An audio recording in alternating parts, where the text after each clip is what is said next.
સાહેબ હું ઓલાને અમારા જે સરપંચ સાહેબ છે એને સાથે જ લઈને આવ્યો હતો સાહેબ. એને જ કીધું હતું તમારી ગ્રાન્ટ માંથી આપો. ધારાસભ્યને કીધું હતું, ધારાસભ્ય સાહેબ શ્રીએ આવો જ કહી દીધું કે આ ડીડીઓ સાહેબ આપશે ને એની ગ્રાન્ટ માંથી આવશે ને પંચાયતની. તો સાહેબ આપની પાસે આટલી ગ્રાન્ટ પડી છે તો વાપરો ને. અમે નાના માણસો દુખી થાય છે. 800 માણસો 1000 માણાની સોસાયટી દુખી થાય છે.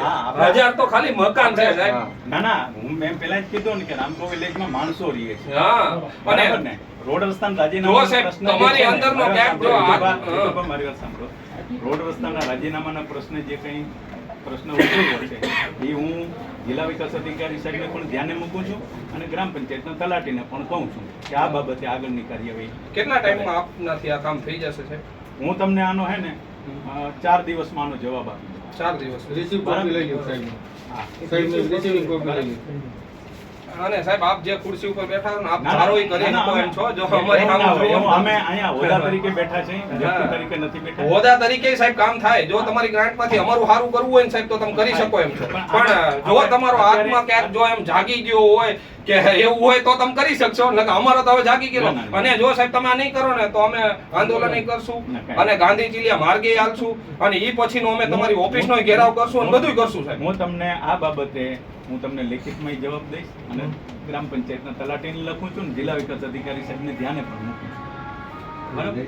અને તમારી ગ્રાન્ટમાંથી નહીં આપી શકો કદાચ ન્યાય એનું વાતાવરણ મોડું થાય એવું હોય તો કાંઈ આનો પ્રશ્નનો હલ ન થાય તો તમારા ગ્રાન્ટ સાહેબ ગમે એક ગ્રાન્ટ તો આપો. ખાલી ગટરની ગ્રાન્ટ તો આપો. એક રિક્વેસ્ટ છે તમને હાથ જોડીને. અમને રામકો વિલેજમાં બધું મળશે, અમે ક્યાં ના પાડીએ છીએ. પણ કેટલો સાહેબ અત્યારની પરિસ્થિતિ હું સાહેબ હું તમને મારા ખર્ચે આંટો મારી જાવ તમે સાહેબ એકવાર આંટો મારો અને અને સાહેબ છે ને હું તમને ઘરે ઘરે લઈ જઈશ. ત્યાં મંદવાડ એટલો બધો છે સાહેબ. અત્યારે પાણી ભરાય છે, પાણીના ટાંકા અમારે મંગાવવા પડે છે. અમે એ પરિસ્થિતિમાં જીવીએ છીએ. આ બધા મીડિયમ વર્ગના માણસો છીએ. અમને આ અત્યારે પોસાય એવી નથી. મોંઘવારીનો માર અમને મારી નાખશે સાહેબ. એટલે પ્લીઝ એક રિક્વેસ્ટ છે કે તમે આ કામ અમારું વહેલામાં વહેલી તકે કરો. હું તમે આ રજૂઆત જે તમારે હું વાંચી લઉં છું નિરાતે, બરાબર? અને આ બાબતનો હું તમને ગ્રામ પંચાયતને લખી દઉં છું. લેખિતમાં તમે મને લેખિતમાં દીધું, હું લેખિતમાં ગ્રામ પંચાયતને દઉં છું. જિલ્લા વિકાસ અધિકારી સાહેબને પણ ધ્યાને મૂકું છું. રામકો વિલેજનો આજનો પ્રશ્ન છે તેથી તમે મૌખિક મને ચર્ચા કરી હતી, બરાબર? એટલે મારે ધ્યાનમાં જ છે, એવું નથી. બરાબર? એટલે તમે આજે લેખિતમાં મને દીધું છે એટલે હું હવે સાહેબ અમે 15 દિવસ તમારી વાટ જોશું. 15 દિવસ પછી અમે રોડ ઉપર ઉતરશું અને જો કાંઈ પણ જે કાંઈ થશે ની જવાબદારી આપ સાહેબ શ્રીની રહેશે.